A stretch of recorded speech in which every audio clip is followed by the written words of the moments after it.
मित्रभेद प्रारंभ की कथा। पंचतंत्र। महिलारोपे नाम के नगर में वर्धमान नाम का एक वणिक पुत्र रहता था। उसने धर्मयुक्त रीति से व्यापार में पर्याप्त धन पैदा किया था, किंतु उतने से संतोष नहीं होता था और भी अधिक धन कमाने की इच्छा थी। 6 उपायों से ही धनोपार्जन किया जाता है: भिक्षा, राजसेवा, खेती, विद्या, सूद और व्यापार से। इनमें से व्यापार का साधन ही सर्वश्रेष्ठ है। व्यापार के भी अनेक प्रकार हैं। उनमें से सबसे अच्छा यही है कि परदेश से उत्तम वस्तुओं का संग्रह करके स्वदेश में उन्हें बेचा जाए। यही सोचकर वर्धमान ने अपने नगर से बाहर जाने का संकल्प किया।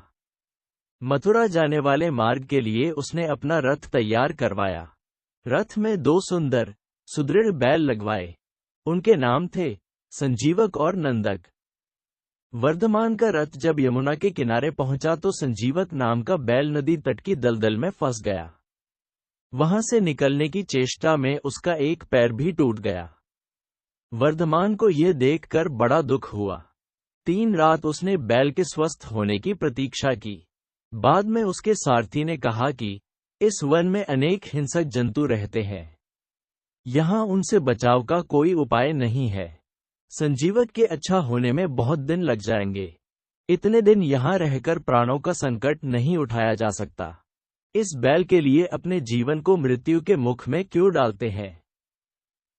तब वर्धमान ने संजीवक की रखवाली के लिए रक्षक रखकर आगे प्रस्थान किया। रक्षकों ने भी जब देखा कि जंगल अनेक शेर बाघ चीतों से भरा पड़ा है तो वे भी 2-1 दिन बाद ही वहां से प्राण बचाकर भागे और वर्धमान के सामने ये झूठ बोल दिया: स्वामी, संजीवक तो मर गया, हमने उसका दाह संस्कार कर दिया। वर्धमान ये सुनकर बड़ा दुखी हुआ, किंतु अब कोई उपाय न था। इधर संजीवक यमुना तट की शीतल वायु के सेवन से कुछ स्वस्थ हो गया था।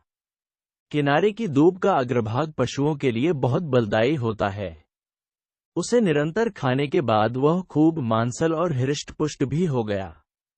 दिन भर नदी के किनारों को सींगों से पाटना और मदमत होकर गरजते हुए किनारों की झाड़ियों में सींग उलझाकर खेलना ही उसका काम था।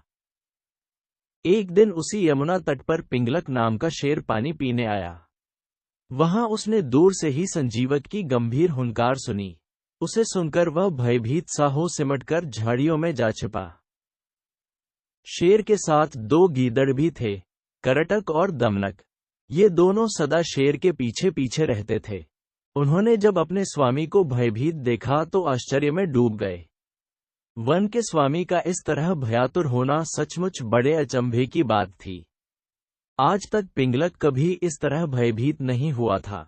दमनक ने अपने साथी गीदड़ को कहा, करटक, हमारा स्वामी वन का राजा है, सब पशु उससे डरते हैं। आज वही इस तरह सिमटकर डरा सा बैठा है। प्यासा होकर भी वह पानी पीने के लिए यमुना तट तक जाकर लौट आया। इस डर का कारण क्या है?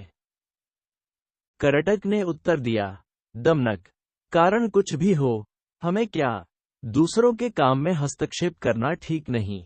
जो ऐसा करता है वह उसी बंदर की तरह तड़प तड़प कर मरता है, जिसने दूसरे के काम में कौतूहलवश व्यर्थ ही हस्तक्षेप किया था। दमनक ने पूछा, यह क्या बात कही तुमने?